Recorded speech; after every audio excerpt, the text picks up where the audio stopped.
Es como la discusión clásica esta que hay. Cada vez que sale el IVA a la palestra, salen unos y otros diciendo es regresivo, no es regresivo. ¿Qué quiere decir esto? Para los que son menos técnicos. Hay gente que cree que afecta a los más pobres. Curiosamente, es un impuesto que se está cobrando, supuestamente para enfocarlo y ayudar en los programas sociales. Sin embargo, algunos técnicos dicen, ojo, no lo hagamos, estamos echando a perder el remedio porque queda peor la enfermedad. ¿Es cierto, senador García Robledo, usted está de acuerdo que es súper regresivo este impuesto? Es súper regresivo y creo que en ese sentido los economistas no tienen dos opiniones. Además, las mismas imágenes... Hay dos opiniones, porque algunos dicen, disculpe que me trompe, pero hay algunos que dicen que no es tan regresivo porque si bien se recauda igual a los más pobres y los más ricos, en el gasto social después se enfocan los más pobres, por lo tanto esa regresión se empata. Pero ese es efecto del gasto social. Pero a la pregunta si el impuesto al valor agregado es o no regresivo, claramente hay una sola opinión. Es sumamente regresivo, porque las familias de menores ingresos probablemente ocupan todo su ingreso en consumir. Y se le aplica, por lo tanto, el 19%. Tienen que entregar el 19% en IVA. Y eso, en proporción a su ingreso, es mucho más de lo que terminan aportando las familias de más altos ingresos. Por eso aquí lo que se ha hecho es otorgarle un aumento de pensiones a quienes reciben pensiones mínimas y pensiones asistenciales, que en general estamos hablando de familias en línea de pobreza, que hay que subirla. Pero que por otro lado le estamos metiendo la mano al mismo bolsillo y sacándole ya otro 1%. Senador Navarro, ¿usted concuerda con eso? Me late que lo concreto es que el debate sobre si el IVA es regresivo tiene que dar paso también para qué estamos manteniendo el IVA. Yo creo que lo que ha sucedido es que por primera vez el Senado no ha tenido que negociar con la oposición porque hay mayoría de la concertación y por lo tanto se ha establecido una mayoría para aprobar este punto del IVA, que es para pagar lo que la presidenta Michelle Bachelet señaló. Dijo, ¿me deja un voy a decir lo que voy a decir lo que pienso y voy a hacer lo que digo, y eso es lo que hemos hecho. Y Michelle Bachelet dijo en su campaña y en el programa de la concertación que íbamos a mantener el 19% del IVA para cumplir con estos objetivos, que además todos están de acuerdo. Un detallito, la curiosidad es que efectivamente la concertación no ha tenido que negociar, como fue hace 3 años, en 2003, con la oposición, pero tuvieron que negociar dentro de la concertación porque ahí no había consenso. El senador Ominami de su propio partido, presidente de la Comisión de Hacienda del Senado, no está de acuerdo con el alza del IVA. A ver, lo que hubo fue un proceso de negociación anterior, donde la concertación tenía minoría, y donde hubo un compromiso de Carlos Ominami de efectivamente que esto fuera transitorio. Yo creo que él ha señalado lealmente y dignamente de que su palabra se mantiene, pero ha tenido que establecerse entonces un compromiso del gobierno, y yo espero también de la oposición, a que si efectivamente el IVA es regresivo, como todo indica, entonces tenemos que hacer una variación, una reforma más completa de la estructura tributaria. Por ejemplo, tenemos que terminar con la excepción del 65% para las viviendas, porque cuando se construye una casa en la dehesa de 10.000, 12.000 o 15.000 UF, a esa casa se le no paga IVA, el 65% de IVA se le devuelve. Y yo creo que sí, efectivamente, eso sí que es regresivo, porque se beneficia a los más ricos. Ahora, yo siento que esos son 290 millones de dólares que efectivamente deja de percibir el fisco por este concepto. Entonces, hay que abrir un debate, si no tenemos otro instrumento que sea el 1% del IVA, el 19%, otro instrumento, y en eso, si queremos efectivamente cumplir con los compromisos sociales, yo diría, que nos diga entonces cómo lo hacemos. Usted lo ve como un mal menor porque acepta que es regresivo, que afecta a los más pobres. Pero efectivamente está sosteniendo de que eventualmente volverían a bajar el IVA.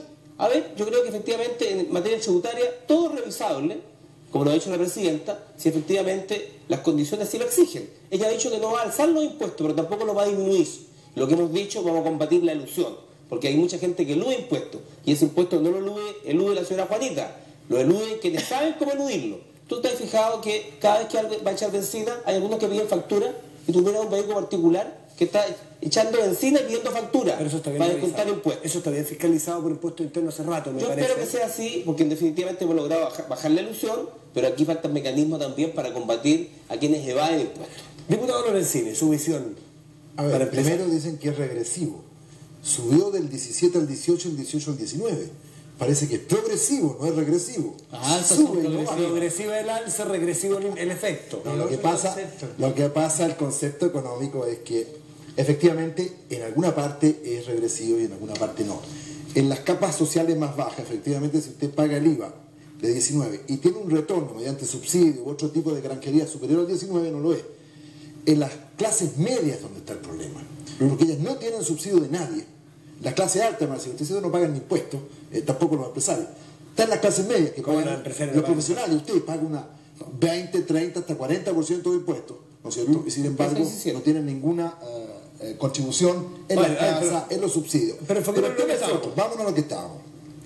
Tratemos de hablar un poco técnico. Tuve, y fueron los que me opuse el año 2003 cuando nos plantearon este tema.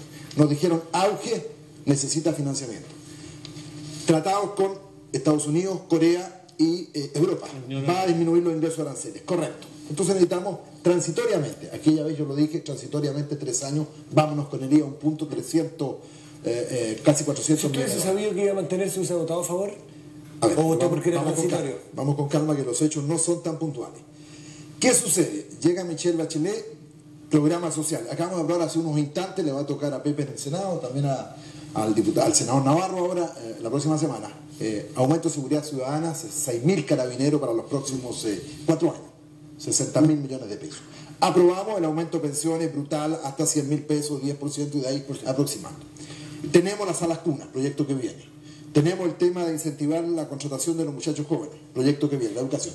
Eso, Andrés Blasco ha explicado que los programas sociales cuestan 6.000 millones de euros en los 4 años. Eso es que financiar. Y por lo tanto, evidentemente se busca el financiamiento. Mi pregunta va hacia otro lado. Si uno revisa, y tengo aquí algunas cifras, los últimos años, el rendimiento fiscal muy superior al que proyectamos en la Comisión de Presupuesto, tú formas parte también del Senado. La rebaja de aranceles fue bastante menos el impacto que lo presupuestado y a futuro. El crecimiento está siendo bastante más alto. Cobre. Por lo tanto, mi estimación, y no hablemos ya del cobre, y no hablemos del 1% estructural, está bien un superávit estructural, el 1%, tenemos 10.000 millones ya, he dicho las 8.000, se va a enojar, 7.000, 6.000, como 8.000 millones de dólares acumulados. El cobre no baja en los próximos 3 años. Hay mucha plata. En ese sentido, ¿qué es lo que dice uno?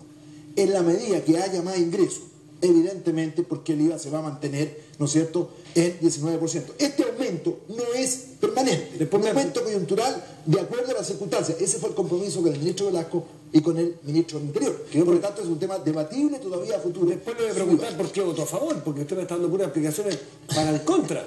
No, García también. Después me voy a explicar por qué votó a favor. Estoy a favor del aumento de las pensiones. Pero lo que pasa es que tú, si hoy día mismo los carabineros necesitamos seguridad ciudadana, dejemos que haya programa, Marcel Clot, la mirada de un economista que no está en la política, la mirada más técnica, si tú quieres.